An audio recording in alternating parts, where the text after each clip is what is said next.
안녕하십니까? 반갑습니다. 우리 함께 하나님의 말씀 골로새서 1장 25절과 29절에 있는 말씀을 함께 보도록 하겠습니다. 내가 교회의 일꾼 된 것은 하나님이 너희를 위하여 내게 주신 직분을 따라 하나님의 말씀을 이루려 함이니라. 이를 위하여 나도 내 속에서 능력으로 역사하시는 이의 역사를 따라 힘을 다하여 수고하노라. 아멘. 하나님께서 우리를 교회로 부르신 이유는 예배드리라 라고만 부르신 것이 아니라 일꾼이 되라고 부르신 것입니다. 근데 그 일꾼은 무엇을 가지고 일을 하는 사람인가? 하나님의 말씀을 가지고 일하는 사람입니다. 그리고 그 말씀 가운데 성령이 역사하실 것입니다. 오늘은 아멘 안 하시기로 결심을 하신 건 아니죠? 오늘 시즌2가 시작됐는데 제가 오늘 여기서 이제 설교하면서 느끼는 감정은 매일매일 새로워요. 아니 원래 이제 교회 가면 지정좌석이 있잖아요. 그래서 어떤 사람이 손님이 와서 거기 앉으면 거기 내 자리인데 그런 분이 있어요. 네. 근데 여기 보니까 웬만한 분들 빼고는 자리가 계속 바뀌어가지고 얼굴을 참 익히기가 쉽지가 않습니다. 그리고 지금 제가 제정신이 아니에요. 어제 제가 이제 시차를 적응했다 생각했는데 갑자기 새벽 4시에 전화가 왔습니다. 저희 막내 아들. 아빠? 왜 전화했어? 그랬더니 나 오늘 2만 보 걸었지. 그거 얘기하려고. 엄마가 죽어도 전화하지 말라고 그랬는데 자기 방에 가서 조용히 엄마 핸드폰으로, 그것도 영상폰으로, 아빠 왜 이렇게 껌껌해? 불을 좀 켜봐. 불을 켜서 그때부터 잠을 못 잤습니다. 그러니까 지금 누구의 마음으로 여기에 섰는가? 예수님의 마음. 저를 위해 기도해 주십시오. 네, 한 주간이 아주 은혜가 있고 버라이어티합니다. 원래 이렇게 예상이라는 걸 하잖아요. 이 정도쯤 되면 컨디션이 돌아오겠구나. 매일 똑같습니다. 하지만 은혜로 또 오늘도 하나님의 말씀을 전하고자 합니다. 여기 검은색 박스 성령은, 우리 이 구절 한번 힘차게 읽어보겠습니다. 시작. 성령은 하나님의 말씀을 통해 역사하십니다. 아멘. 이걸 잊으시면 안 됩니다. 오늘 우리가 성령의 은혜를 경험할 수 있는 이유는 말씀이기 때문입니다. 요한복음 11장에는 두 명의 자매가 등장합니다. 이 두 명의 자매는 예수님과 가장 친했다고 생각했던 사람들, 그리고 예수님도 쉬고 싶을 때 가고 싶었던 가정. 그런데 오늘은 이 장면 속에 조금 새롭게 한 장면을 살펴보려고 합니다. 항상 우리가 마리아와 마르다가 있으면 누가 더 예수님한테 사랑을 받고 예수님 발밑에서 예배드리고 예수님 말씀 더 듣기 위해 노력했다라고 듣습니까? 마리아입니다. 그런데 성경의 한 장면에 그 마리아가 살짝 삐진 장면이 나옵니다. 어떤 이야기일까? 그 성경 본문 요한복음 11장 17절에서 20절입니다. 예수께서 와서 보시니 나사로가 무덤에 있은지 이미 나으리라. 베다니는 예루살렘에서 가깝기가 한 오리쯤 되매 많은 유대인이 마르다와 마리아에게 그 오라비의 일로 위문하러 왔더니, 여기 붉은 밑줄 주목해 주세요. 마르다는 예수께서 오신다는 말을 듣고 나가 맞이하되 마리아는 집에 앉았더라. 예수님의 머리에 자기의 모든 것을 들여 향유를 부었던 여자, 자기의 모든 것이 예수님의 것이라고 고백했던 그 여인이 왜 예수님이 오신다는 소식을 듣고도 앉아 있었을까요? 지금 마르다가 뛰어나갑니다. 그리고 예수님을 만나자마자 이렇게 말합니다. 조금만 일찍 오셨더라면 내 오빠를 살릴 수 있었을 텐데 왜 사흘이 지난 후에 오셨습니까? 너무 늦게 오셨잖아요. 누구 생각입니까?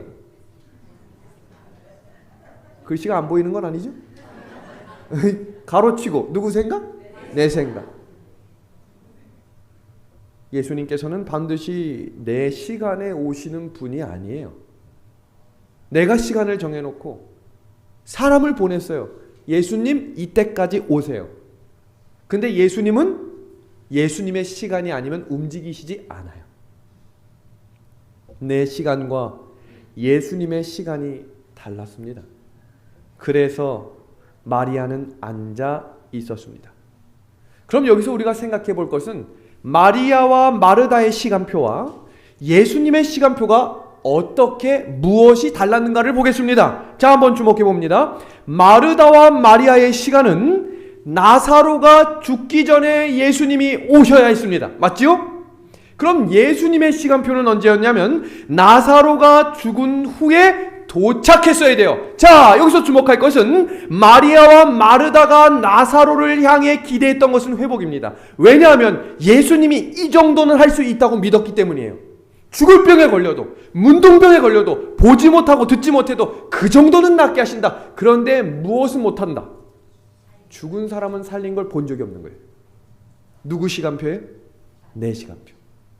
그런데 예수님은 나사로가 죽은 후에 오실 수밖에 없었던 이유는 부활이 무엇인지를 가르쳐 주셨어야 돼요.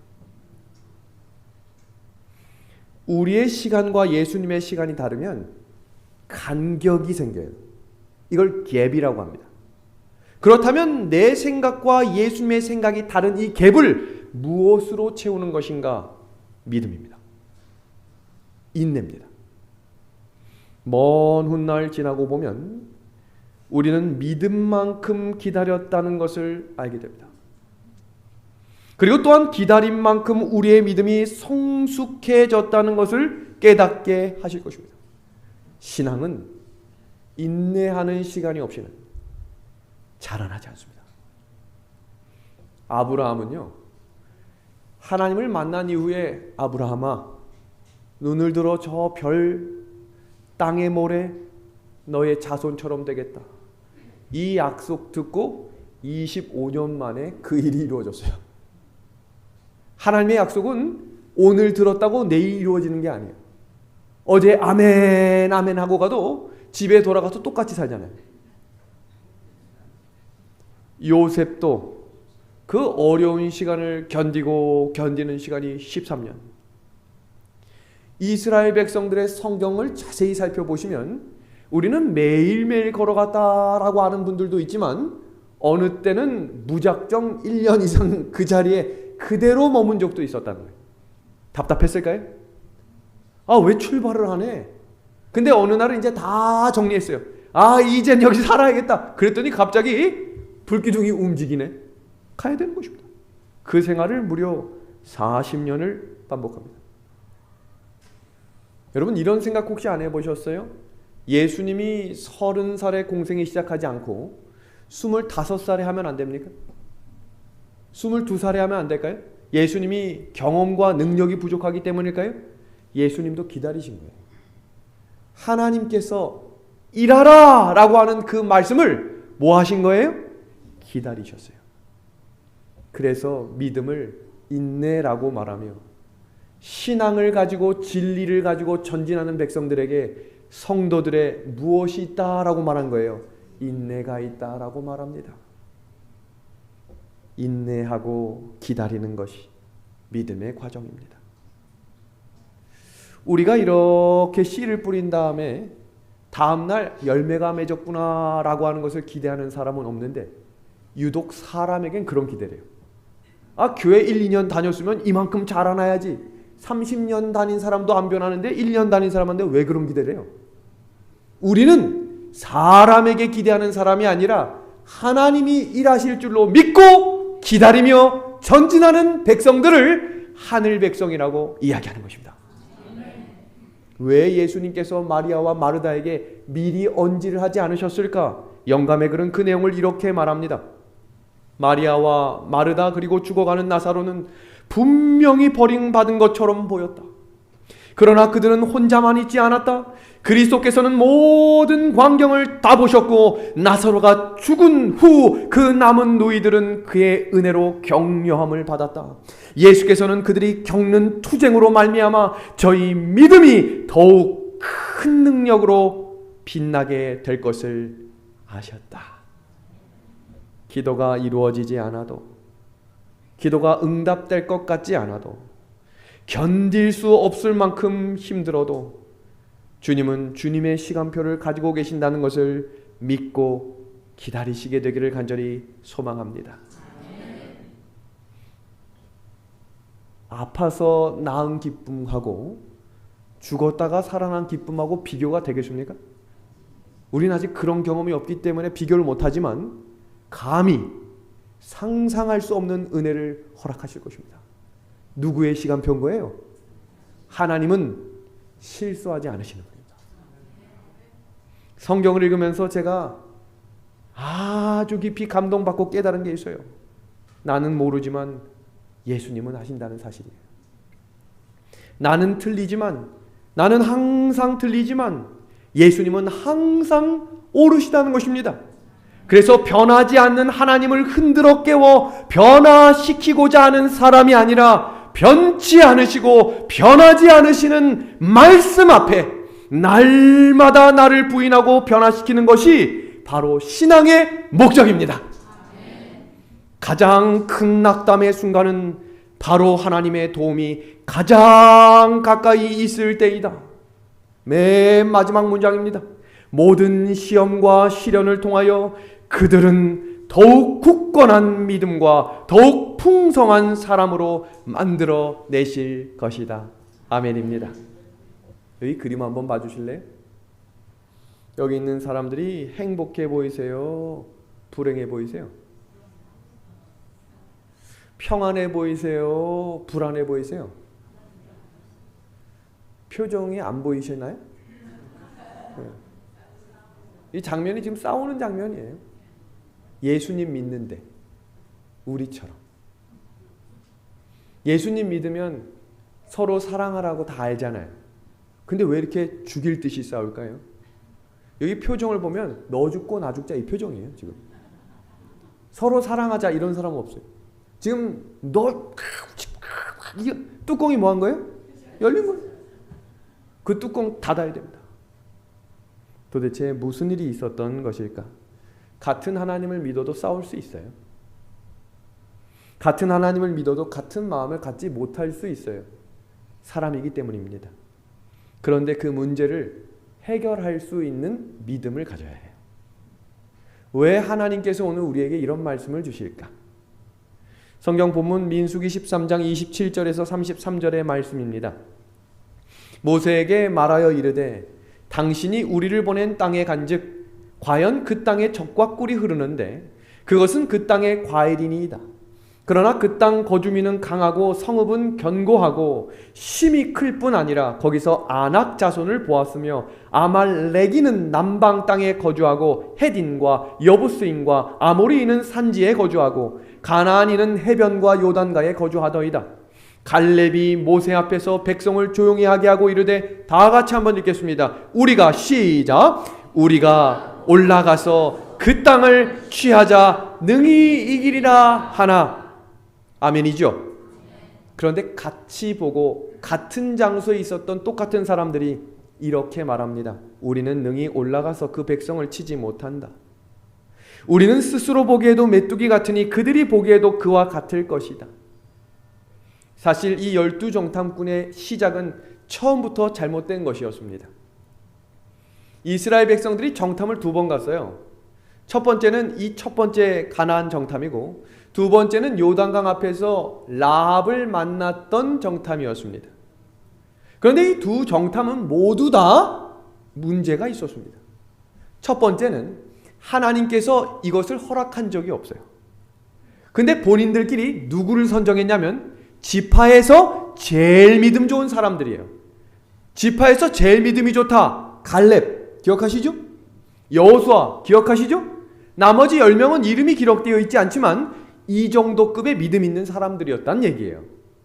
그런데 중요한 사실은 하나님이 보내신 적이 없는데 사람이 간 거예요. 두 번째 볼까요? 두 번째는 12지파에서 한 명씩 뽑지 않고 몇 명만 보내죠. 그리고 그 정탐이 과연 필요했느냐는 거예요. 생각해 볼까요? 요단강을 건너기 전에 그들은 할례를 했고 남자들은 모두 다 쩔뚝쩔뚝 걸었습니다. 그러면 여리고 성을 점령하는데 정탐할 필요 있어요, 없어요? 전혀 없죠. 왜냐하면 그들은 싸울 의사가 없거든요. 그럼 갈 필요도 없는 거예요. 하나님은 사람이 이해할 수 없는 일들을 시키세요. 근데 그곳에 준비된 영혼 라합이 있었잖아요. 이 12사람이 갔다 와서 싸울 수밖에 없었던 이유는 하나님이 원치 않는 일들을 사람이 계획했기 때문입니다. 그리고 시작되는 이야기. 2명은 갈 수 있다는데 10명이 갈 수 없다고 하는 이 이야기는 무엇이 문제였을까? 불신입니다. 불평입니다. 그런데 불신과 불평은 얼마나 빨리 소문이 퍼지는지, 얼마나 사람들에게 영향을 주는지 몰라요. 감사하고 기쁜 일들은 금방 있거든요. 근데 불신과 불만과 불평은 밤새도록 묵상해요. 생각해 보세요. 염려와 두려움은 오래 가요. 근데 감사는 한 주만 지나면 내가 언제 그런 일이 있었냐는 듯 잊어버리게 됩니다. 그리고 과장까지 섞어가며 부정적인 것을 더 심어줍니다. 어떤 일이 일어났을까? 여기 보세요. 애굽으로 돌아가자. 어느 때까지 나를 믿지 못하겠느냐? 히브리서 10장은 믿음의 장이죠. 그리고 히브리서 11장은 믿음의 사람들의 이야기를 기록해 두었습니다. 그래서 히브리서 10장 38절에서 39절은 믿음의 정의를 내리고 있는 구절인데, 우리 1번 다 같이 읽어볼까요? 의인은 시작! 의인은 믿음으로 말미암아 산다라고 하는 것과 2번 의인은 시작! 뒤로 물러나지 않는다. 이게 왜 중요한가?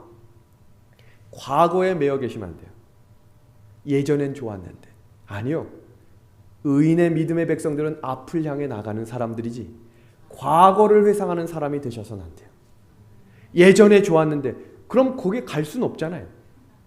우리는 지금 앞을 향해 나가는 백성들이죠. 그럼 우리를 위해 예비하신 하나님께서 어떤 일을 준비해 주셨을지를 기대하며 오늘 하루에 충성하십시오. 최선을 다하십시오. 그래서 성경은 뒤로 물러나지 않는다라고 이야기하는데, 지금 이들은 어디로 돌아가자라고 말합니까? 애굽으로 돌아가자라고 이야기합니다. 여러분, 성경에서 믿음으로라고 하는 단어의 시작은 창세기에 가장 먼저 등장하고 있습니다. 그 창세기의 1장에 기록된 말씀 속에 믿음으로 모든 세계가 하나님의 말씀으로 지어진 줄을 우리가 안다. 여기 말씀으로라고 하는 단어는 아마르라고 하는 단어인데, 이 단어가 창세기 1장에 11번이 나옵니다. 하나님께서 세상을 뭐로 창조하셨습니까? 말씀입니다. 이 교회를 말씀으로 움직일 줄로 믿습니다. 신뢰입니다. 왜 이들이 믿음에서 실패했을까? 사람들은 삶에서 버거운 문제를 만나면 세 가지 부류로 나갑니다. 한번 내가 어떤 부류인지 한번 생각해 주십시오. 두려워하면서 회피합니다.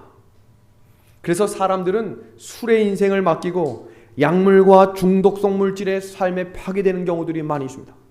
두 번째 경우는 저절로 사라지겠지라고 생각하며 걱정만 하는 부류가 있습니다. 세 번째 부류는 문제가 없는 것처럼 행동하며 아무것도 아닌 듯 하지만 마음은 여전히 답답합니다. 제가 대학교 4학년 때 공릉제일교회라는 교회에서 학생 전도사를 했습니다. 금요일 저녁에 다음 날이 학생 정상이었기 때문에 아주 늦은 시간까지 연습을 하고 학생들을 차량을 이용해 픽업을 해주기 시작했습니다. 데려다 주고 오니까 시간이 이제 밤 자정 시간이 다 되었습니다. 그런데 이게 웬일인가요? 밤에 부슬비가 부슬부슬 내리는 것입니다. 근데 저쪽에 우리 삼육대학교 넘어오는 길목 쪽에 갈멜동에서 이렇게 넘어오는 언덕길이 있었습니다.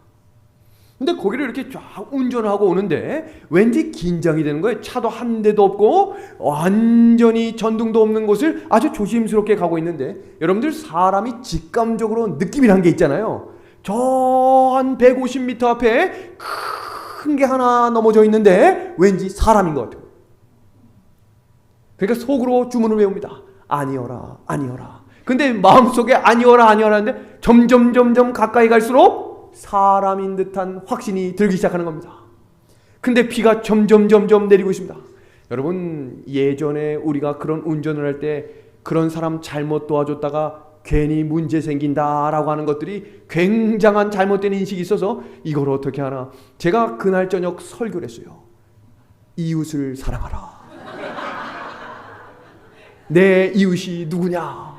그래서 누가 도와주는 거예요? 선한 사마리아인. 근데 지금 옆에 아무도 있어요, 없어요? 아무도 없어. 그러니까 마음에 다짐을 했습니다. 주여, 주께서 하옵소서. 그리고 50m, 40m, 30m 확실합니다. 사람입니다. 쓰러져 있는 것입니다. 제가 어떻게 했겠습니까? 제가 어떻게 했겠어요? 멈췄겠어요? 갔겠어요? 그럼 제가 얘기를 하겠어요? 네? 지나갔습니다. 그런데 이게 웬일입니까? 5초, 6초, 7초가 될수록 마음에 부담이 생기기 시작합니다. 이거 어떻게 합니까? 제가 돌아갔겠습니까? 그럼 말을 안 했겠죠, 제가. 안 돌아왔으니 이거 예언 안 썼겠죠. 돌아갔습니다. 그리고 무서워가지고 내리지도 못하고 119에 전화를 먼저 했습니다. 그리고 저도 우산이 없기 때문에 내렸습니다. 근데 그 사람이 계속 비를 맞고 있는 것입니다. 이게 무슨 일입니까? 알고 보니까 술 취해서 자고 있는 것입니다. 다행입니까? 근데 이게 웬일이에요? 전화한 지 얼마 지나지 않아 112와 119가 같이 온 거예요. 누가 신고한 거예요? 누군가가 지나가면서 그냥 신고하고 간 거예요. 우리는 선한 사마리아인 이웃 얘기 들으면 나는 다 선한 사마리아인이라고 생각하고 목사님이 바리새인이라고 생각해요. 저 장로님은 율법사, 나는 선한 사마리아인. 그런 상황에 직접 한번 대면하면 여러 가지 감정이 교차해요. 제가 이렇게 이야기했던 이유는 지나갔을 수도 있겠다는 마음이 드는 거예요. 무섭기도 했고 피곤하기도 했고 여러 가지 이유를 댈 수 있는 게 많았어요. 근데 그 사람을 도와주고 나중에 이제 증인 출석해가지고 연락이 왔어요. 감사합니다. 여러분, 우리는 결국 모두가 누군가의 일이 생길 때마다 내 탓을 하거나 남 탓을 하죠. 문제가 생기면 저 사람 때문이야. 저 장로만 잘했어도, 저 집사만 잘했어도, 저 목사님이 조금만 정신 더 차렸어도 이런 문제가 없었을 텐데 라고 말하는 걸 좋아하지요. 그런데 이렇게 한번 이 문제를 접근해 보면 어떨까요? 하나님께서는 우리를 시련에 들어가게 하실 때 그분은 우리의 유익을 위하여 이루실 목적을 가지고 계신다. 성경 로마서 말씀 속에 모든 것이 합력하여 선을 이루신다는 하나님의 말씀을 저는 신뢰합니다. 인생을 굽이굽이 인생을 살아오면서 누가 하나 평탄한 인생만 산 인생이 있습니까? 그렇다고 누구 하나 계속 낙담만 하는 인생도 없다는 사실입니다. 유익을 위해 일하시는 우리 하나님. 근데 오늘은 유독 더운 것 같은데 저만 더운 건가요? 전원 다 더운가요? 제가 그냥 땀이 그냥 줄줄 나는데? 넥타이 풀으라고요? 아유, 네, 그럼 이 방송으로 보신 분들이 어떻게 생각하시겠어요? 저 목사가 정신이 나갔나? 이렇게 생각할 텐데. 네. 아직도 가야 할 길이라고 하는 글에는 우리가 정신적으로 영적으로 성장하는 것은 오로지 문제를 통해서만 가능하다라고 이야기합니다. 여러분들이 잘 알고 있는 닉 부이치치라고 하는 희망전도사 알고 계시죠? 태어나면서부터 팔다리가 없고 자살을 시도하려고 해도 팔다리가 없으면 죽기가 어렵대요. 떨어졌는데 몸만 아프대. 그러니까 더 좌절인 거예요. 나는 참 죽는 것도 혼자 할 수 없구나. 팔다리가 없었지만 정상인에게 희망과 용기를 주는 세계적인 강사로 살아가던 이 사람에게 또 다른 고민이 생겼습니다. 그것은 바로 결혼 문제였습니다. 연애할 때까지 문제가 없는데 이제 부부간의 연을 맺기 위해 부모님께 인사를 가면 여러분에게 한번 질문해 보겠습니다. 내 사위가 팔다리가 없어요. 그러면 아이고 내 멋진 사위 사랑하네 라고 허락하신 분들은 아멘 합시다. 쉽지 않은 일이라고 생각합니다. 그러니까 안 되는 거예요. 그래서 이분은 또 한 번 좌절을 했다고 합니다. 다른 것은 다 해도 나 이제 더 이상 결혼은 안 되겠구나.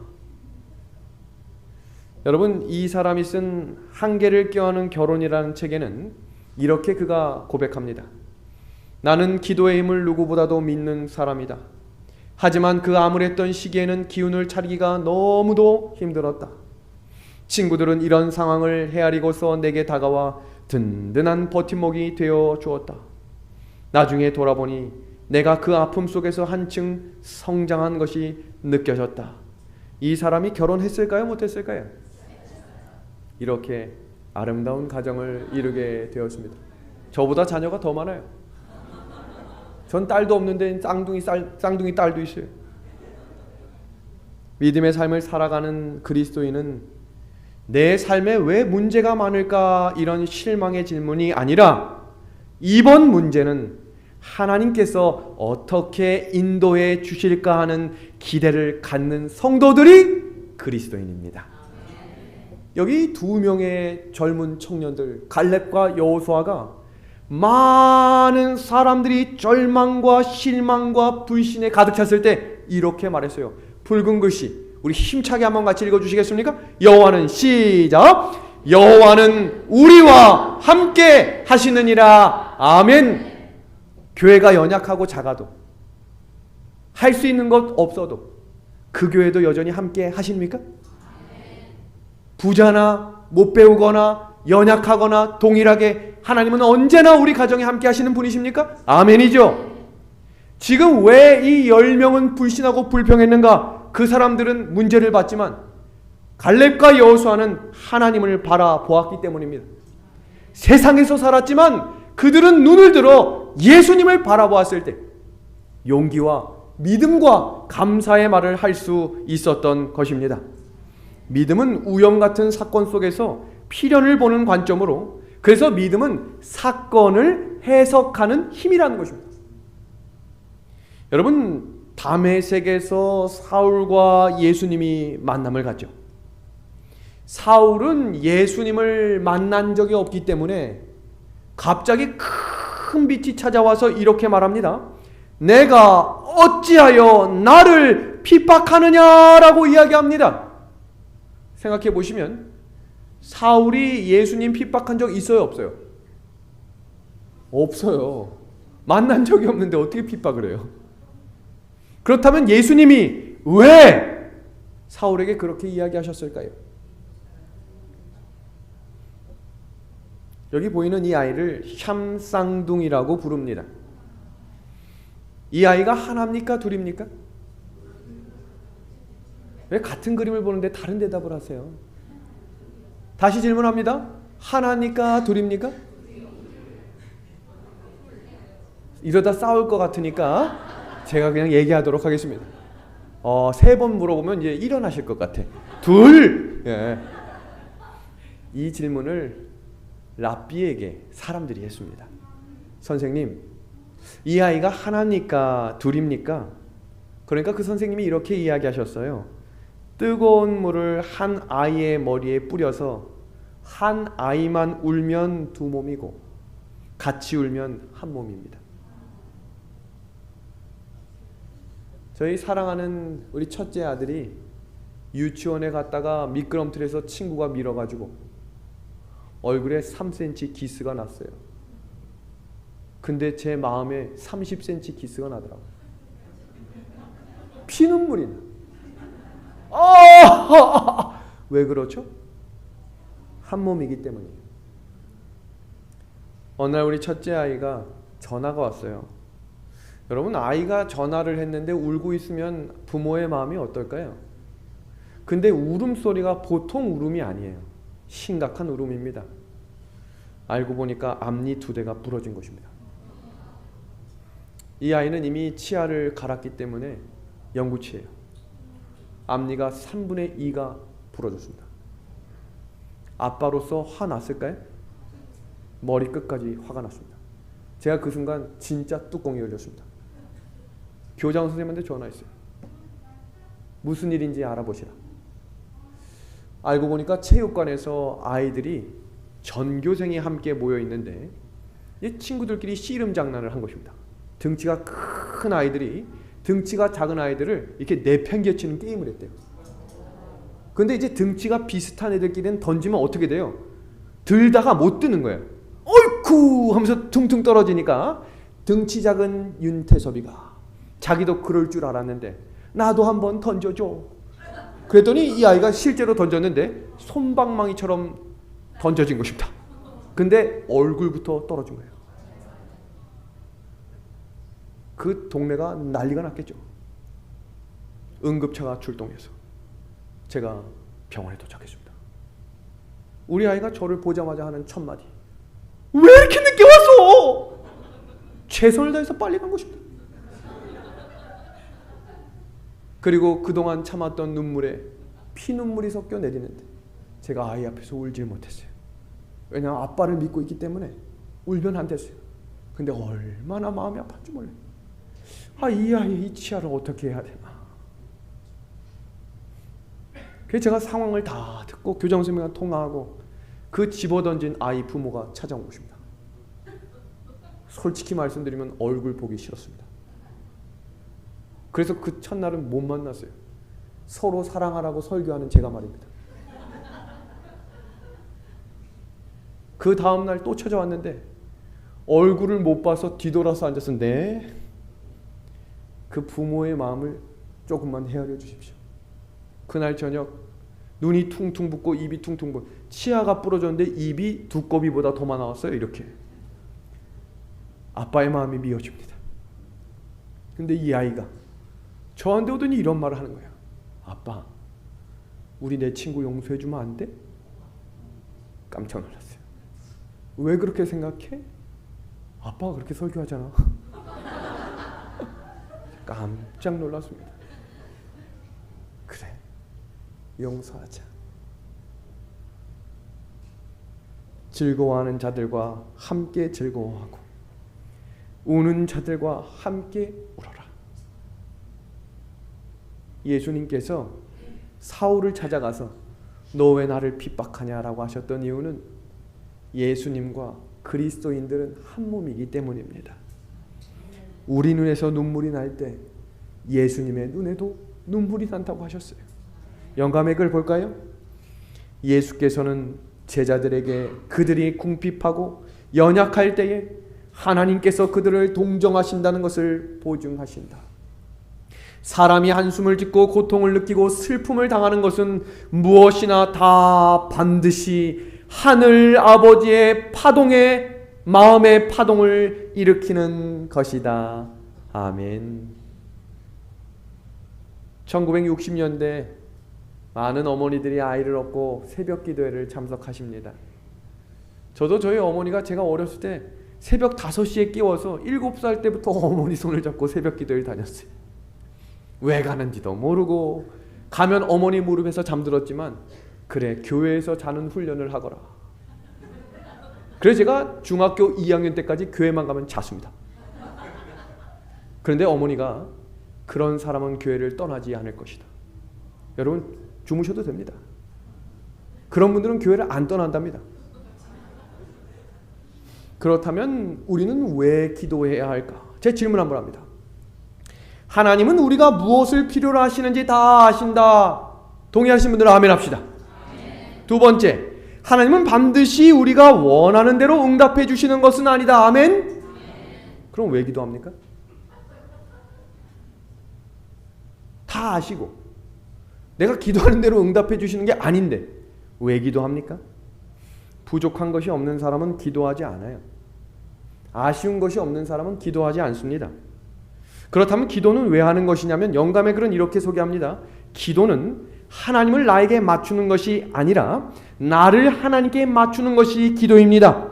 하나님이 주시고 싶은 것과 내가 받고 싶은 것이 충돌할 때 나의 뜻이 하나님의 뜻에 맞추어질 수 있도록 나를 하나님께 맞추는 것이 기도입니다. 그래서 기도는 내가 기도하기 전보다 점점 더 하나님과 가까워져서 하나님의 뜻이 무엇인지를 알아감으로 결국 기도의 제목이 바뀝니다. 하나님께서 우리에게 왜 그렇게 기도하라고 하셨을까? 영감의 글을 한번 볼까요? 우리는 각기 개인적으로 하나님께서 마음에 말씀하시는 소리를 들어야 한다. 모든 다른 소리가 침묵되고 우리가 조용한 가운데 그분 앞에서 기다릴 때 영혼의 침묵이 하나님의 음성을 더욱 분명히 들리게 한다. 여러분, 기도는 두 가지가 있는 거 혹시 아세요? 말하는 기도와 듣는 기도입니다. 근데 우리 그리스도인들은 말하는 기도만 잘해요. 하고 싶은 말 다 하면 믿습니다, 아멘 하고 일어납니다. 그런데 이제는 하나님의 음성을 듣는 기도도 시작하셔야 합니다. 조용히. 그러면 그때요, 하나님께서 생각나게 하시는 말씀들과 생각나게 하시는 찬양들이 있어요. 그것은 하나님이 지금 나에게 주시고자 하는 찬양의 음성입니다. 패밀리 터치라고 하는 가정사역센터의 원장님 정정숙 집사님이 한 간증을 좀 소개하도록 하겠습니다. 남편과 함께 미국에 공부하러 오신 이분은 박사과정 5년 동안 공부를 거의 마무리하고 논문 2개월을 앞둔 사이에 남편의 몸에 마비가 오기 시작합니다. 처음에는 너무 스트레스를 많이 받았겠거니 생각하고 금방 회복될 줄로 알았던 이 병이 악화가 되기 시작해요. 결국 이 가정에 남편의 루게릭병이라고 하는 판정이 납니다.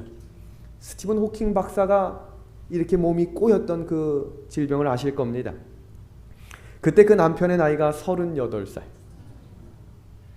첫째 아이 8살, 둘째 아이 2살. 정정숙 원장도 그때 나이가 35살이었다고 합니다. 거의 마무리된 논문은 마치자라고 생각하며 손을 움직일 수 없었던 남편이 말을 하면 아내가 타이핑을 쳐줘 박사 논문을 마무리합니다. 근데 그때부터 문제가 더 심각하게 시작됩니다. 계속 시련이 옵니다. 남편을 간호하며 회복을 위해 간절히 기도했지만 병세는 점점 더 악화되는 것입니다. 남편이 몸을 움직일 수 없게 되자 그 모든 간호의 몫은 누구의 것이 되겠습니까? 아내의 몫이 되었습니다. 5년 동안 밤에 간호를 하는데 하루에 10번에서 20번을 깨는 것입니다. 추우면 덮어달라, 더우면 벗겨달라, 간지러우면 긁어달라. 이때 정원장의 소원은 밤에 딱 한 번도 깨지 않고 자는 것이 소원이었답니다. 그러나 어느 날부터 기도를 했다 하면 하나님께 불평불만을 쏟아놓았답니다. 하나님, 어떻게 저한테 이러실 수 있어요? 제가 뭘 그렇게 잘못했어요? 하나님 말씀대로 살려고 그렇게 교회 열심히 다니고 힘들어도 저녁 예배까지 다녔잖아요. 저한테 왜 이러시는 거예요? 그렇게 기도하던 정원장이 어느 날 기도를 마치고 조용히 무릎을 꿇고 있는데 그냥 눈물이 펑펑 나오더랍니다. 그리고 하나님께 기도하는 자세가 바뀌게 되었답니다. 왜 그러셨어요? 라는 기도에서 하나님, 제가 이제 어떻게 하면 좋을까요? 하나님, 제가 이제 무엇을 하면 좋을까요? 라고 하는 질문으로 바뀌는 기도가 시작됩니다. 그리고 그날부터 하루하루 감사할 수 있는 일이 무엇일까를 찾기 시작했습니다. 하나님, 어제는 우리 남편이 13번 깼는데 오늘은 10번밖에 안 깼네요. 3번 덜 깨게 해주셔서 감사해요. 하나님, 오늘은 어제보다 남편이 침을 좀 덜 흘리네요. 하나님이 보호해 주셔서 감사해요. 하나님, 이번 가을에도 남편 얼굴 보게 해주셔서 감사해요. 하나님, 저 과부 되기 싫어요. 우리 아이들 아빠 없이 키우고 싶지 않아요. 살아있게 도와주세요. 그런데 이 기도도 이렇게 바뀌었답니다. 하나님, 하나님의 뜻이 아니시거든 제 욕심이라면 우리 남편 주님 안에서 잠들게 하셔도 이해할 수 있는 믿음을 더해 주세요. 이렇게 기도를 드리고 8년 후에 남편이 주님 안에서 잠들게 되었다고 합니다. 그리고 이분이 그 신앙 간증 끝에 이런 말을 합니다. 저는 여러분의 삶에 감사가 넘쳤으면 좋겠습니다. 아침에 눈을 떠 살아있는 것을 감사하고 하루의 시간이 선물로 주어진 것에 감사하며 해야 할 일이 있으므로 감사로 문을 여는 신나는 아침을 맞이하면 좋겠습니다. 하루를 접는 잠자리에서도 좋은 일이 있어 감사하고 사랑하는 사람들이 곁에 있어 감사하고 힘든 중에도 하루를 잘 지냈으니 감사하다 고백하며 그날을 마감하면 좋겠습니다. 행여 고통의 한복판에 있더라도 아직 끝이 보이지 않는 터널 속에 있더라도 칠흑같이 깜깜한 밤중이라 해도 고통 때문에 나의 시선이 하늘로 향할 수 있었다는 감사의 고백이 여러분의 고백이 되었으면 좋겠습니다. 감사는 고통을 이길 수 있는 힘이자 행복으로 가는 관문이기 때문입니다. 제가 우리 태섭이 앞니 2개가 부러진 이후에 앞니가 부러지는 어린아이들이 그렇게 많다는 사실을 알게 됐어요. 그래서 이제 앞니 부러진 부모들은 저한테 와서 상담합니다. 어느 병원 이 아이를 어떻게 위로하면 됩니까? 마음이 통하는 거예요. 누군가가 경험하지 못한 고통의 자리에 먼저 서셨다면 하나님께서 그 은혜를 통해 누군가를 위로할 수 있도록 우리를 사용해 주실 것을 믿습니다. 태섭이 왔는데 너 앞니 부러졌다며? 이런 말 하시면 안 됩니다. 아주 싫어하는 말이기 때문에. 그리고 예섭이 왔는데 너 새벽 4시에 전화했다며? 꼭 그러는 분들이 있어요. 따로 불러가지고. 그러시면 안 됩니다. 왜냐하면 우리 아들들이 제일 싫어하는 거예요. 제가 왜 이렇게 예화를 잘 쓸 수 있냐면 애들이 없기 때문이에요. 성경 말씀 속에 왜 그들이 이렇게 바뀌었을까? 믿음의 생활에서 실패하는 경우들은 왜 일어나는가? 영감의 글 볼까요? 그 안에 사단이 있었기 때문이에요. 정탐꾼들이 사단의 충동을 받아 절망에 빠진 사람들의 불신의 마음에서 나오는 감상을 말할 때에 백성들의 희망과 용기는 겁에 질려 절망으로 변했다. 이어지는 영감의 글입니다.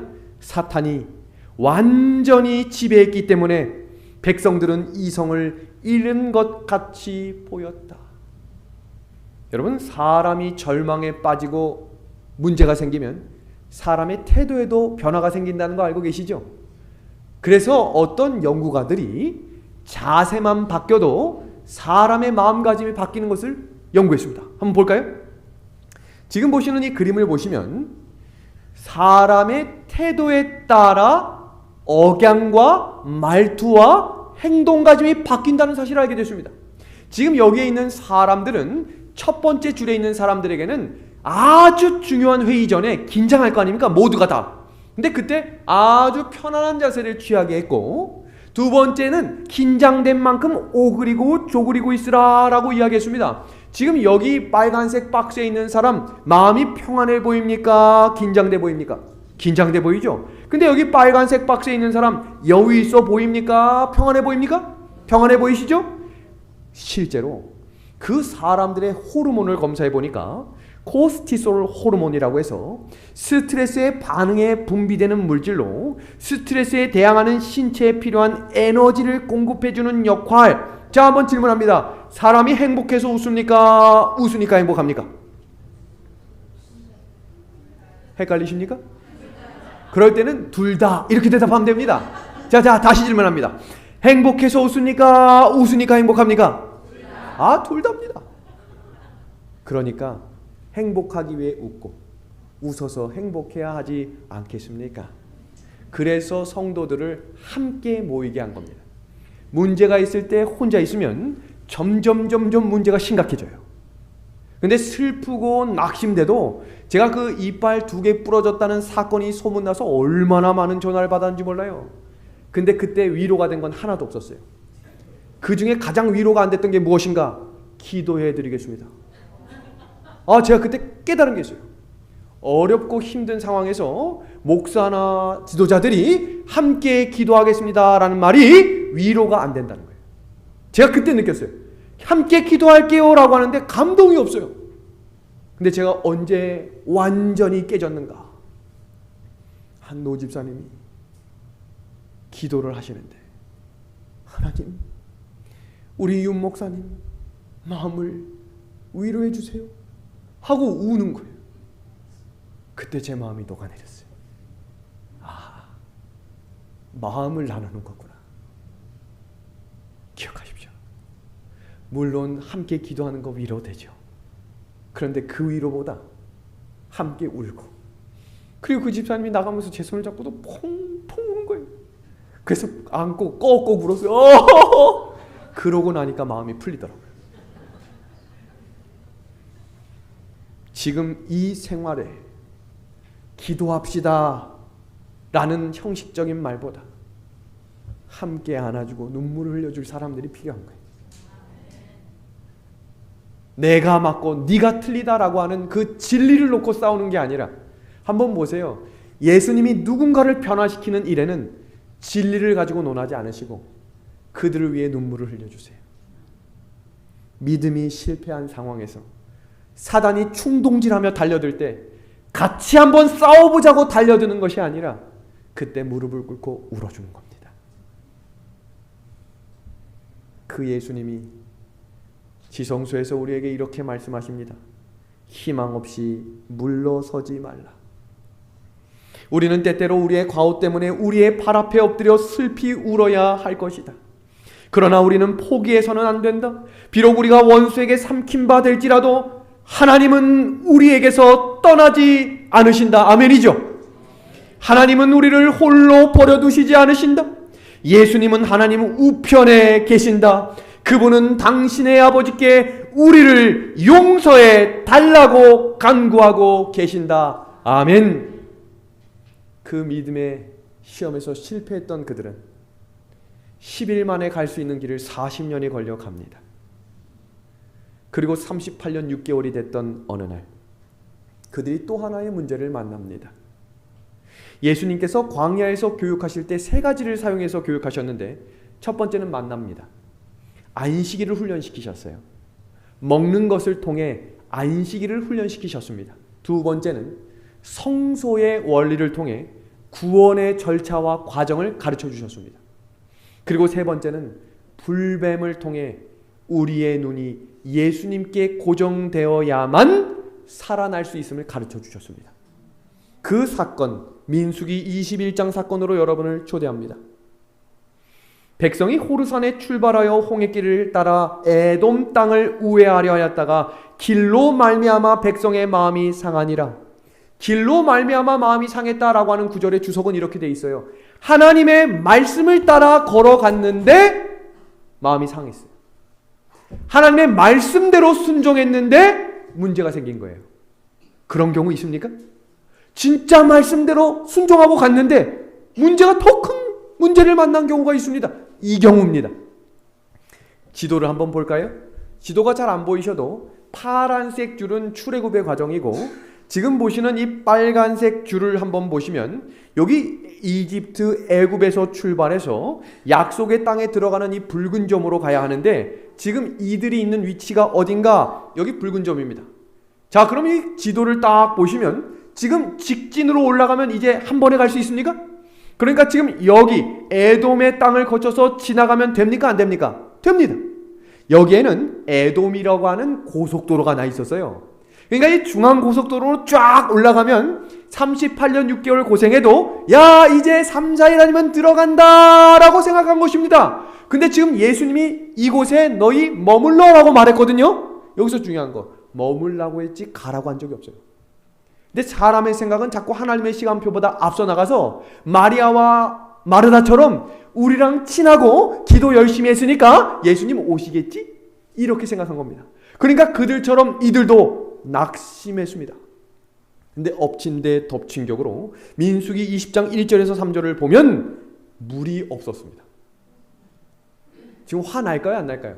이스라엘 백성들이 화난 경우가 몇 번 있잖아요. 근데 종종 물이 없을 때 화가 납니다. 왜요? 사람은 물이 없으면 살 수 없는 존재이기 때문입니다. 그런데 그거 아십니까? 영감의 글에 이렇게 돼 있어요. 기적적으로 물이 솟아나는 일이 중지된 것은 광야의 유랑생활이 끝났다는 징조로서 기뻐해야만 했다.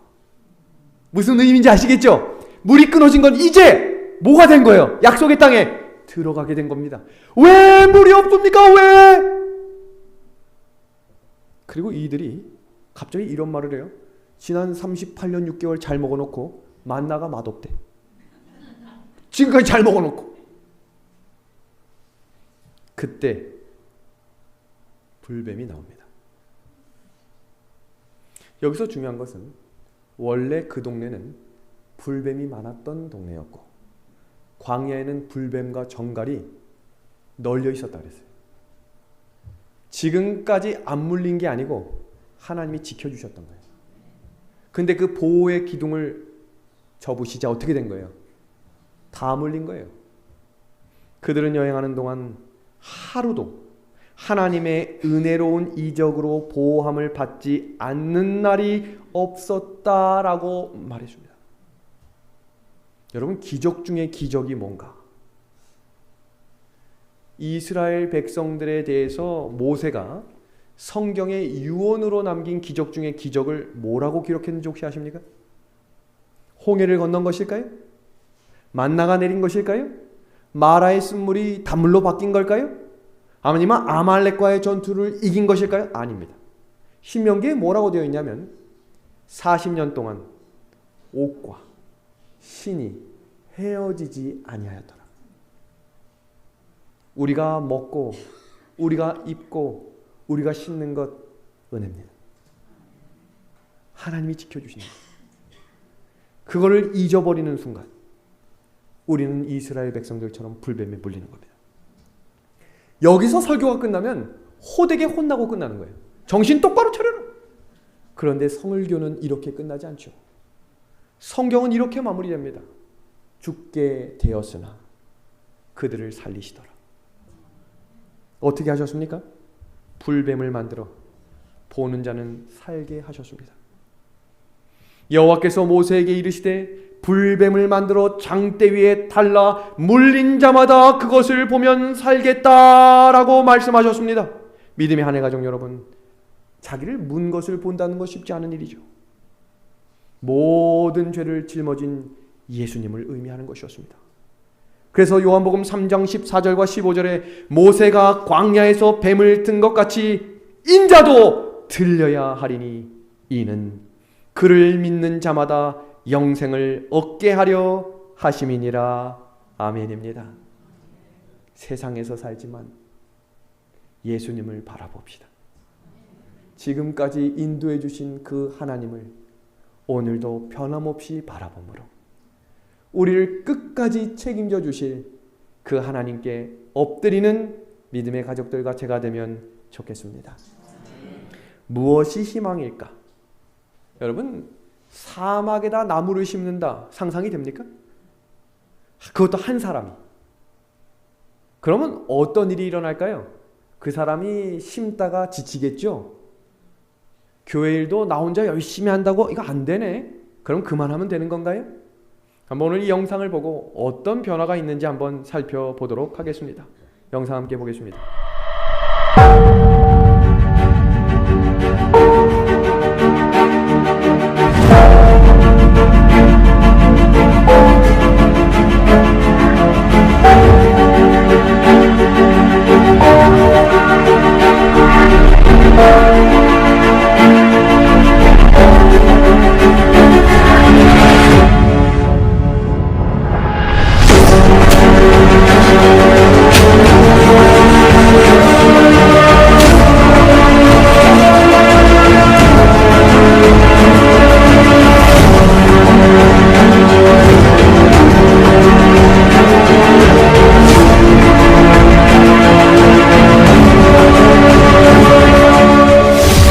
সেইখন হাবি অত্যন্ত অৰণ্য হোৱাৰ কাৰণে 115টা হাতী তাতে তিনিমাৰি থাকে আৰু সেইদৰে গড় থাকে, হৰিণা থাকে, বাঘ থাকে।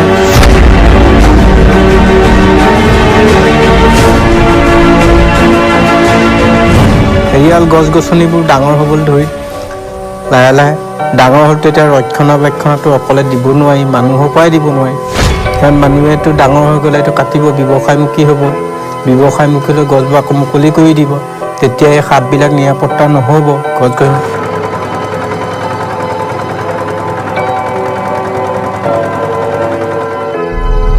এইকেইদিন থাকি মই গছকে ৰুম আৰু এইবোৰ ফিল আপ কৰিব যোৱা ডিষ্ট্ৰিক্টটো যদি ফিল আপ কৰিব পাৰোঁ, তাৰ কোনোবা কাটিবলৈ মোকে কাটে, এইবোৰ কাটিলে কি লাভ আছে। প্ৰতিবাদমুখী হ'লেও মই মানে বুজা দিব, গছেতো ঘৰ ভাঙিব নাযায়।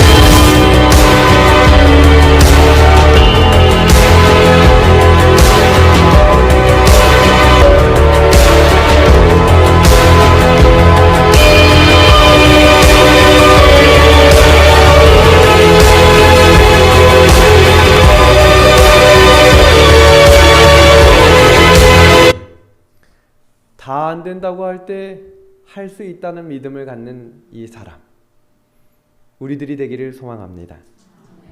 시즌 2의 얘기가 시작됩니다. 처음 오신 분들은 이게 뭔 얘기인가? 어제까지 시즌 1이 끝났고 오늘부터 시즌 2가 시작됩니다. 2019년 3월 1일부로 춘천에 있는 은하수교회에 발령을 받게 되었습니다. 목회자에게나 교회에서나 발령을 새롭게 받는다는 것은 기대와 설레임이겠지요. 제가 전에 목회했던 교회는 서울위생병원, 지금 현재 삼육중앙교회의 두 번째 부목사로 함께 협력 목회를 하고 있었습니다. 마지막 날 설교할 때 500명이 앉아 있었어요. 그러니까 고별 설교를 할 때 얼마나 뜨겁고 제가 눈물을 많이 흘렸는지. 그랬더니 둘째가 찾아서 아빠 왜 울어? 그래서 행복해서 우는 거야. 행복해도 우는 거야? 이렇게 해서 잘 마무리가 됐습니다. 이삿날이 되었습니다. 전에 양복을 입고 가지 않아 문제가 됐던 영월교회에 아주 반면 선생을 삼아서 정장을 입고 가게 되었습니다. 딱 도착했는데 아무도 없는 것입니다. 그래서 바쁜 일이 있으셔서 아무도 못 나오셨구나 생각을 하게 됐습니다. 그런데 10시 반이 되어도 밤입니다. 밤. 10시 반이 돼도 아무도 안 오는 것입니다. 정말 바쁜 일이 있는가 보다. 수석 장로님 4분이 함께 오셔서 여러 분주한 일이 있었음을 이야기하시며 새롭게 오심을 환영해 주셨습니다. 그리고 3월 1일 첫 번째 설교, 우리 믿음의 가족들 한번 누군가가 부임 설교 기대됩니까? 그러면 이 목회자도 긴장 많이 할까요? 철저히 준비했습니다. 금요일 3월 1일절이면 또 휴일이니까 성도들이 쉬는 날 아닙니까? 우리 믿음의 가족들 함께 오겠구나. 지금 보시는 이 춘천 은하수 교회는 이 전체가 교회가 아니라 상가 2층에 있는 교회입니다. 얼마나 교회가 조그만가. 여기 앞에 3분의 2 이게 교회 전부입니다. 그런데 춘천 시내에 있기 때문에 월세 70만 원. 그런데 여러분 놀라지 마십시오. 첫날 몇 명이 왔는가? 설교를 준비하며 기도하고 이제 단상에 섰습니다. 3명이 온 것입니다. 길이 막히나 보다. 예배가 마칠 때까지 3명이 전부였습니다. 그래서 제가 질문했습니다. 내일은 좀 많이 오시죠? 그랬더니 꽤 옵니다. 토요일 날 7명이 왔습니다.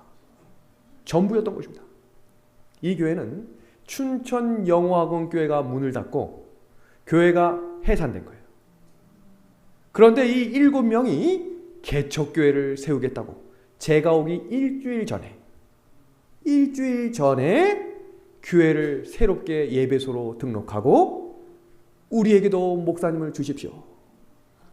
제가 그래서 합회에 전화를 했어요. 저 발령 잘못 내신 거 아니죠? 그랬더니 저한테 이렇게 이야기하는 겁니다. 2년의 말미를 줄 테니 2년을 해보고. 왜냐하면 합회에서도 기대라는 게 있잖아요. 근데 일단 교회는 주차장이 없으면 사실 어렵습니다. 모든 사람들이 차량을 이용하는데 이곳은 주차장이 없어요. 그러니까 주차를 하려면 10분, 15분 내에 두고 걸어와야 합니다.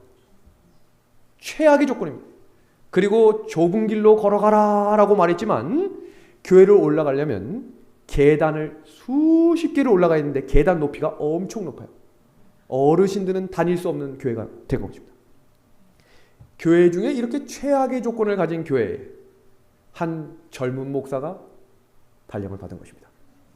제가 이렇게 젊어 보이는데 4년 전이면 얼마나 또 젊겠어요. 이렇게 시작된 교회. 첫째 주, 둘째 주, 셋째 주가 지나도 사람 수가 변동이 없어요. 또 목회자가 새로 왔다니까 한 분씩 방문은 오는데 나가시면서 이렇게 말해요. 이 교회는 안 돼. 이렇게 하고 나가는 겁니다. 와, 이제 어떻게 해야 될까? 설교 제가 열심히 했겠습니까? 지금처럼 했어요. 최선을 다했어요.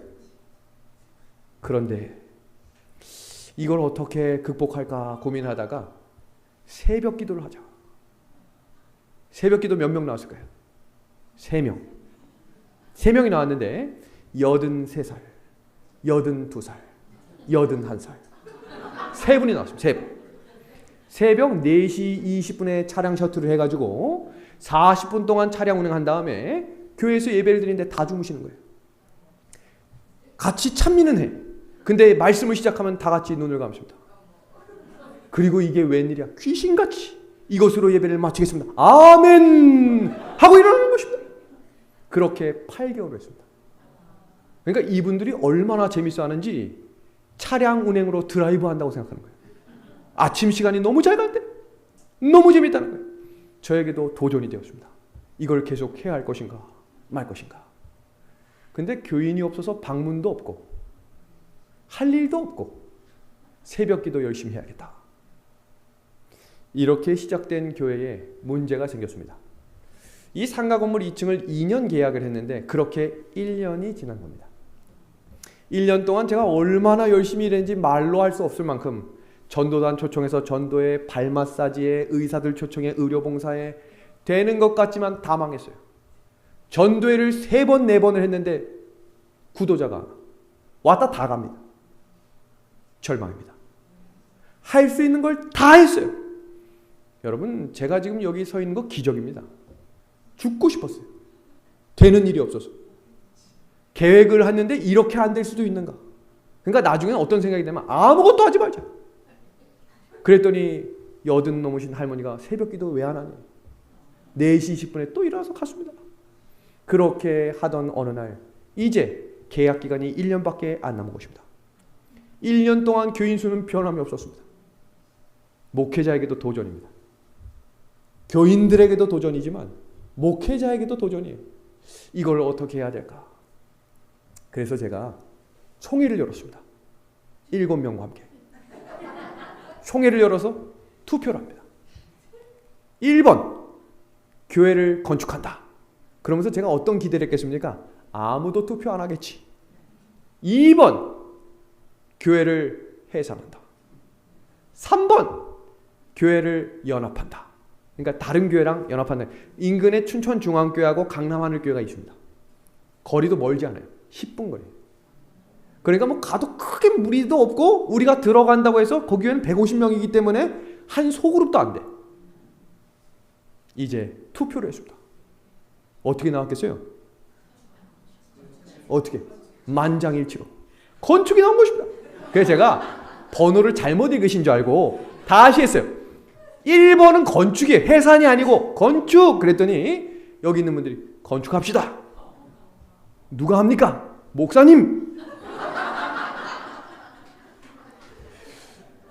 영월교회랑은 차원이 다른 거예요. 거기는 헌금하실 분도 있고 8번 하자고 하면 할 사람이 있으니까 해봅시다 이렇게 되는데 솔직히 얘기하면 월세 낼 돈이 없어서 목사가 월세를 어떻게 내야 될까 한 달에 한 번씩 고민했어요.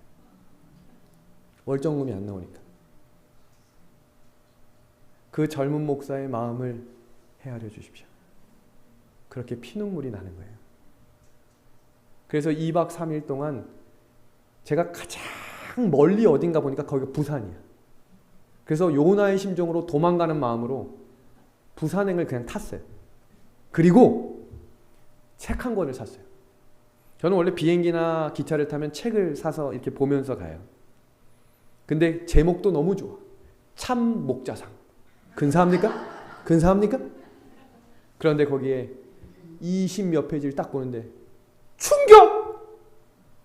당신이 지금 목회하고 있는 그 교회는 당신의 그릇이다. 제 그릇이 7명이라는 거예요. 내가 이렇게 작은 그릇이구나. 충격입니다. 그리고 돌아와 하나님께서 이루실 줄로 믿으며 정신없고 믿음 없는 젊은 목사가 또 전진을 시작합니다. 건축하겠습니다. 어디서 나온 용기인지 저도 모르겠어요. 그러니까 제가 정신 나간 사람 중에 하나예요. 그랬더니 교인들에게 제가 이렇게 얘기했어요. 저에게 소신이 3가지가 있어요. 첫 번째, 안식일엔 공사하지 않는다. 두 번째, 저는 물건을 판매하지 않겠습니다. 세 번째, 저는 빚이 있으면 건축을 중단합니다. 이것이 제 목회 소신입니다. 그 3가지를 동의하셔야 이 숫자지만 건축을 시작하겠습니다. 다 동의하시겠다고 손들었습니다. 그게 문제가 됐습니다. 왜요? 제가 그분들을 가만히 둘 리가 없거든요. 천진입니다.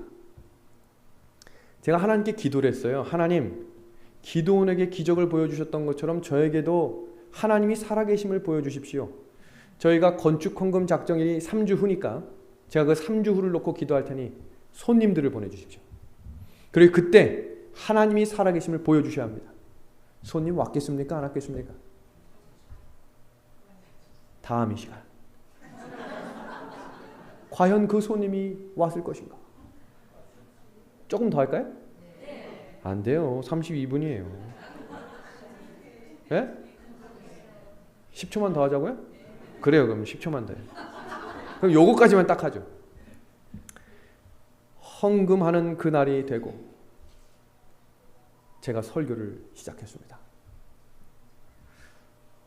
헌금을 낸 사람들의 목록을 보는데 그날 손님은 없었어요. 근데 제가 어떤 말을 했냐면 그분들이 여기를 리모델링 하시겠다고 2천만 원을 헌금했는데 5번에 걸쳐서 헌금하셨대요. 그런데 저희가 건축을 하고 땅을 사려면 약 7억 원이 들어요. 그럼 한 사람당 얼마씩 내야 돼요? 정확하죠? 너무 편안하잖아요. 뭐 나눔할 거 없잖아요. 그래서 제가 뭐라고 했냐면 1억씩 내십시오 그랬어요. 건축하게 1억씩 내십시오. 제가 이런 목사예요. 첫 번째 건축 헌금에 1억이 나왔습니다. 대단합니까? 할만합니까? 그러면서 저한테 뭐라고 하셨냐면 2번 다시 헌금하지 말자고 하시는 다 냈다고. 그래서 제가 시작하시죠 했는데 아무도 안 왔는데 누군가가 헌금함에다 헌금을 놓고 간 거예요. 무명으로. 근데 이렇게 쓰여 있었어요. 하나님께서 원하시는 곳에 하나님께서 원하시는 방법대로 교회가 세워지기를 예수님의 이름으로 기도합니다. 이 작은 목사가 용기 냈겠습니까? 교회 사택 1억, 교회 보증금 1억, 모인 금액 1억, 3억 2,100만 원을 가지고 땅을 샀습니다. 그럼 우리 교회에 있는 돈 얼마예요? 빵원. 그리고 코로나가 터졌습니다. 최악의 상황이 겹치게 된 거예요. 과연 이 교회는 어떻게 되었을까? 다음 이 시간 함께 모여 이 교회는 어떻게 됐을지 함께 하나님의 은혜를 듣도록 하겠습니다.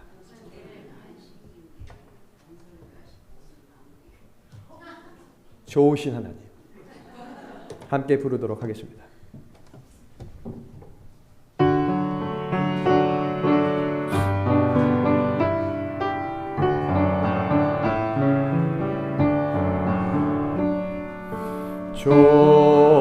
좋으신 하나님, 좋으신 하나님, 참 좋으신 나의 하나님, 복음의 빛으로 소망을 주시는 참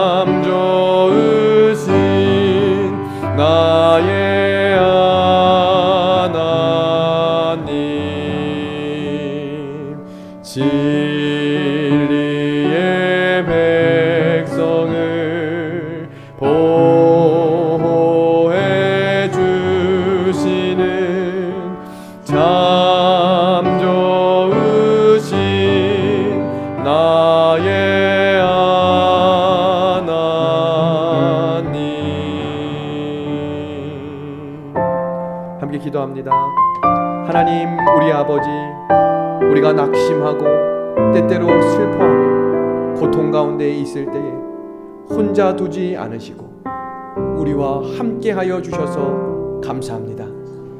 이 문제가 다 해결될 것처럼 보이지 않아도 묵묵히 예수님을 보게 하시고 한 걸음 한 걸음씩 전진하게 하셔서 우리와 함께 하시겠다고 하는 예수님과 끝까지 동행하는 주의 사람 되게 하여 주시옵소서. 이번 한 주간을 주의 은혜 가운데 인도해 주신 것처럼 이제 다가오는 안식일 예비일과 이 복된 안식일도 하나님께서 성령 충만함으로 인도하시사 이 교회가 다시 일어서게 하시고 우리의 믿음이 다시 일어서게 하셔서 하나님 안에서 한마음 갖게 하여 주시옵소서.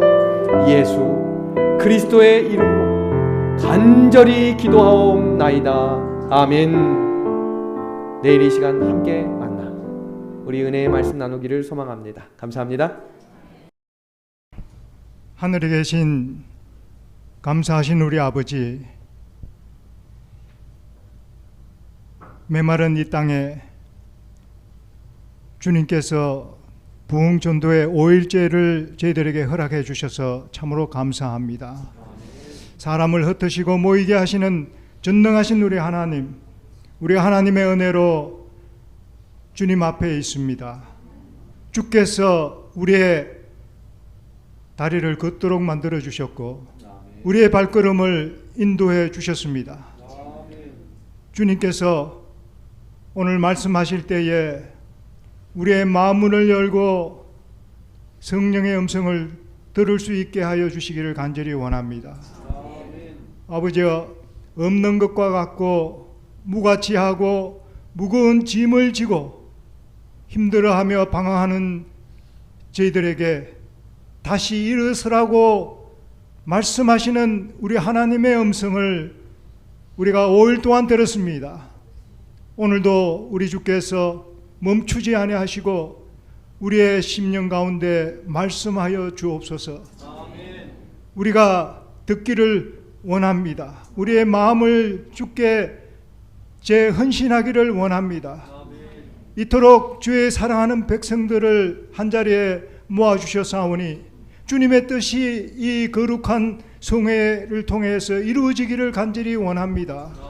오 아버지시여, 주께서 무가치하고 또 완고하고 정말 내세울 것이 없는 저희들이지만 우리 하나님께서 이 메마른 세상에서 다시 한 번 더 고개를 들어 하늘을 쳐다보라고 우리에게 호소하시는 하나님의 음성을 저희들이 듣기를 원합니다.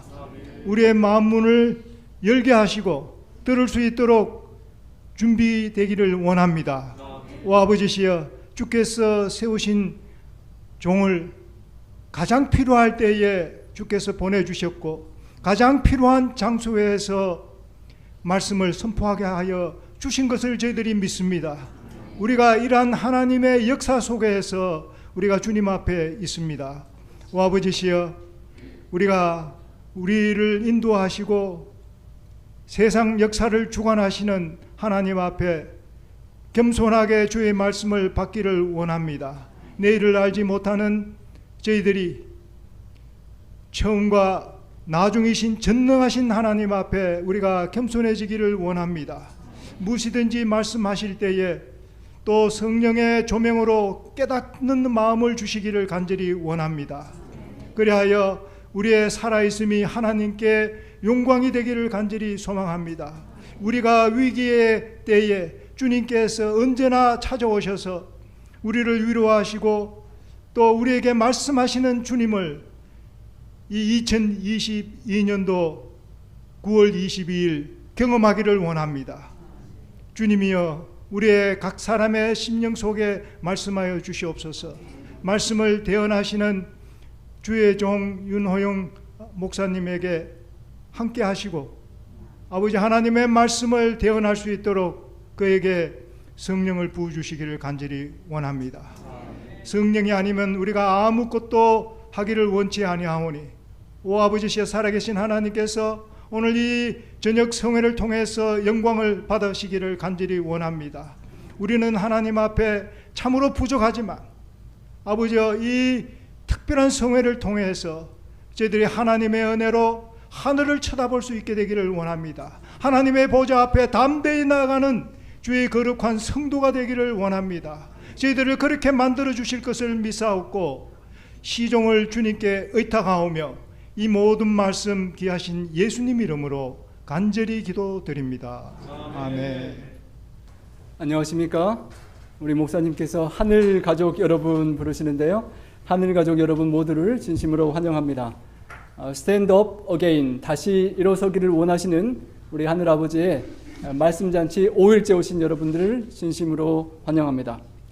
특별히 우리 주중에 지역에서 우리 미용사 원장님으로 수고하시는 우리 허양 원장님과 우리 손기자 원장님께서 주변에 아프신 분들 이렇게 많이 초청해 주시고 함께 해주셔서 참으로 감사합니다.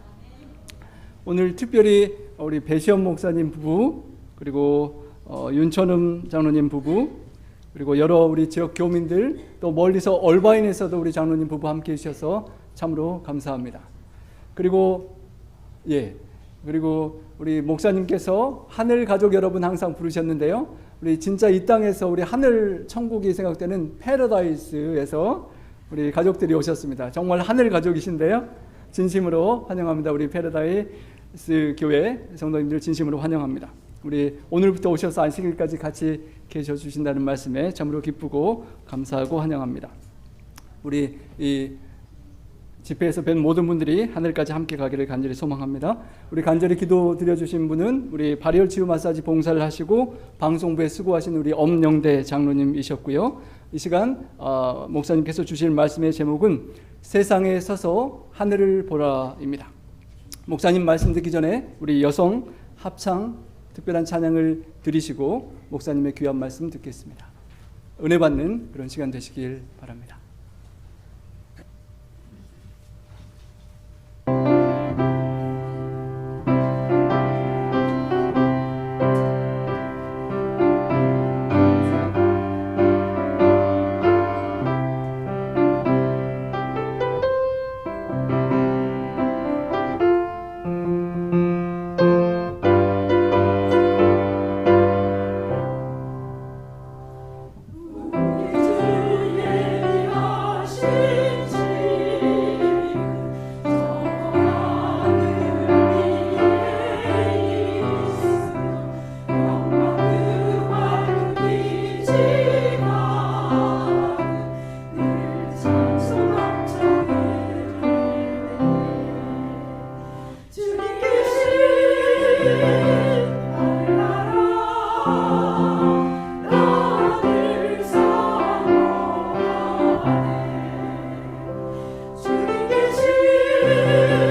말씀 참으로 감사합니다. 우리 참가자 한 분 한 분에게 어떤 상황이 있더라도 하늘을 보시고 우리 목사님께서 경험하신 그 하나님의 응답이 풍성히 함께 하시길 간절히 바랍니다. 우리 내일 저녁이 저녁 시간으로는 마지막입니다. 모레는 오전에 9시 50분부터 시간이 시작되겠습니다. 내일 저녁 말씀은 끝날 때까지 끝난 것이 아니다. 땅 위에 뭔가가 지어지겠죠. 그 기대 속에 내일 꼭 다시 다 뵙게 되기를 바랍니다. 그리고 모레는 토요일 오전 9시 50분에 찬양으로 시작해서 10시에 우리 순서지에 있지 않은 보너스 말씀으로 애언에 관한 말씀을 주시겠습니다. 제목은 주님 오십니다. 준비합시다. 참 중요한 말씀이죠. 여러분 다음 주에 실리콘밸리에서 목, 금, 토 애언의 말씀이 있긴 한데 목사님께서 많은 애언 설교를 하셨지만 함축해서 1시간에 들려드리는 특별 보너스입니다. 여러분 아침 일찍 안식일에 오셔서 토요일 9시 50분부터 오셔서 말씀 꼭 함께 하시길 바랍니다. 예, 저녁에도 우리 홍한의사님의 한방 침술 봉사가 이어지겠습니다. 늦게 오시고 처음 오셔서 또 불편한 부분 있으시면 가시기 전에 한의사님 만나시고 치료받고 가시고요. 내일 오후에도 주변의 지인들에게 많이 초청해 주시기 바랍니다. 예, 감사합니다. 우리 어둠 밤길 안녕히 돌아가시고 내일 꼭 뵙도록 하겠습니다. 감사합니다.